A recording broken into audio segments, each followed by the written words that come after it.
Planeswalkers are the marquee cards in every Magic set. They're rare, powerful, and players want them. So when you're designing Planeswalkers, you want to make sure that they look perfect. Now, I'm using Magic Set Editor, and I suggest you do the same, or this video will not be helpful.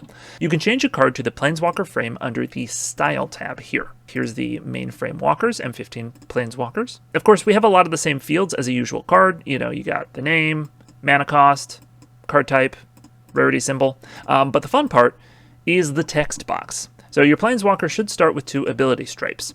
Start by putting your first ability in the top stripe. Let's go with Ward, pay 3 life. And Planeswalkers tend to be wordy, so let's just remove the reminder text. Now, once you're finished with this ability, you just press the down arrow, and you can enter your next ability. So how about you gain 1 life? And you can keep doing this as many times as you want, as long as the number of times that you want is 6 or less. And finally, exile target player. Doesn't really matter what the abilities are, this is just a demonstration. So remember that abilities occur in order from most positive to most negative, with static abilities at the top. There we go. What's really nice about this software is that it spaces all of these abilities automatically. For example, if I made this ability wordier, you gain 1 life and each opponent loses 1 life. Did you see how cleanly the box resized to accommodate the second line of text? So everything still looks like it fits very perfectly, very snugly there. Thanks to smart software like this, there's no reason to have awkward gaps in your Planeswalker text abilities ever again. Now, it's difficult to read some of these abilities, so let's fix that. Go to the Style tab, which has all of our customization options, and the first thing that you usually want to do is click options specific to this card, because otherwise it's going to apply your changes to every card, and you usually don't want that.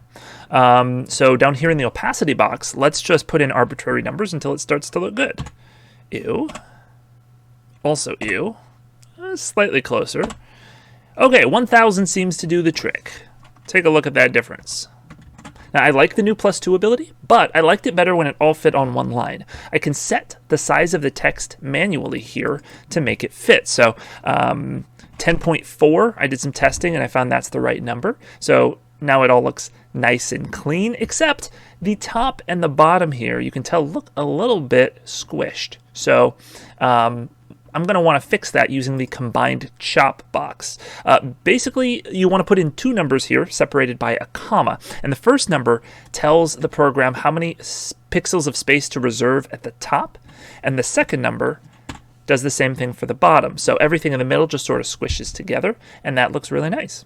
Lastly, let's learn how to do the pop-out image that Planeswalkers are known for. It doesn't have to be splashy, just a little bit to show that they are no more constrained by the bounds of the card frame than they are by the planes they travel between. First, find an image. You can add it to the card by double-clicking or copy and pasting. That brings up this window that lets you crop the image. So make sure that the part that you want to pop out of the frame is just cropped out. For me, I'm going to focus on his ear and mane, so we'll make sure that's just off the edge, and then you want to note the zoom number right there. So 43, remember that for later. Next, take the full image and open it in any photo editor that can produce .png files. I'm using pixlr.com/e. Now this part requires a little photo editing knowledge. Basically, you want to cut out the part, just the part that you're focusing on, and make sure that there is a transparent layer underneath. Pixlr does this automatically using the cut and mask tool, so that's pretty helpful. Next, you are going to want to zoom in, and we need to remove the background here. And you can do this with a wand or maybe an eraser for hard to wand areas. So there's the wand select.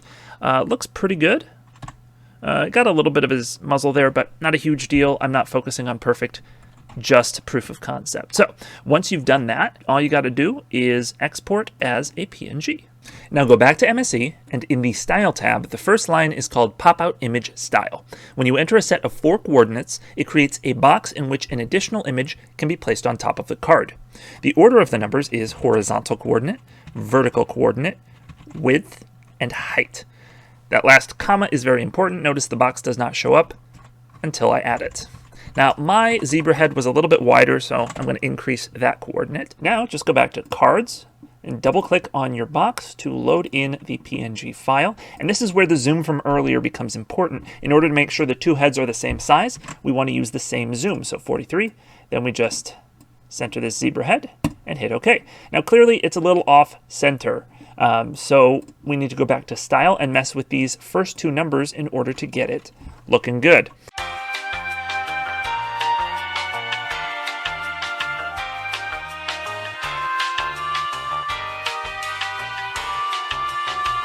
Now we've got Zachary's head just popping off the top there, and you can't even tell it's seamless. We've even got some of these unraveling stripes going off the edge of the frame too. So that's going to be it for how to make a Planeswalker card in MSE. Thank you so much for watching, and I hope to see you again soon.